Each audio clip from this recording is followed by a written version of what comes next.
త్వరలో జరగబోయే పార్లమెంట్ ఎన్నికల్లో డబుల్ డిజిట్ స్థానాల్లో గెలుపు పంజా వేయాలని చూస్తున్న కాషాయ పార్టీకి సర్వేల భయం పట్టుకుంది. కేవలం 2-3 సీట్లకే పరిమితమంటూ సర్వేలు చెబుతుండటంతో నేతలంతా టెన్షన్లో ఉన్నారు.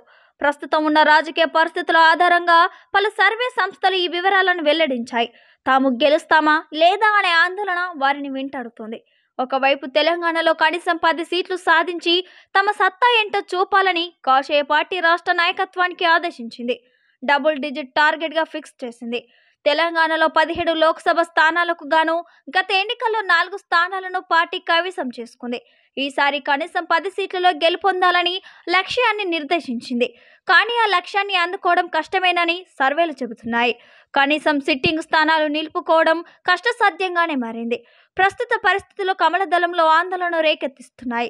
ఇటీవల ఓ జాతీయ స్థాయి మీడియా సంస్థ రిలీజ్ చేసిన సర్వేలో బీజేపీకి 3 సీట్లు వస్తాయని అంచనా వేసింది. మరో మీడియా సంస్థ 5 స్థానాలు సాధిస్తుందని చెబుతోంది.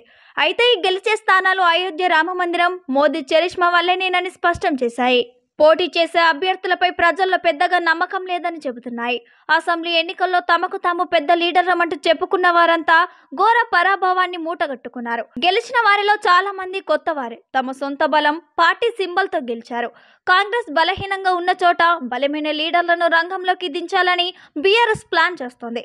స్ట్రాంగ్ లీడర్షిప్ ను వెతుకుతోంది. కానీ బీజేపీలో మాత్రం ఆ పరిస్థితి కనిపించడం లేదని టాక్. అయితే ఈ పార్లమెంట్ ఎన్నికల్లో బీజేపీ అధిష్టానం నిర్దేశించిన లక్ష్యాన్ని రాష్ట్ర నాయకత్వం అందుకుంటుందా లేక సర్వేల అంచనాలు నిజమవుతాయా అనేది చూడాలి.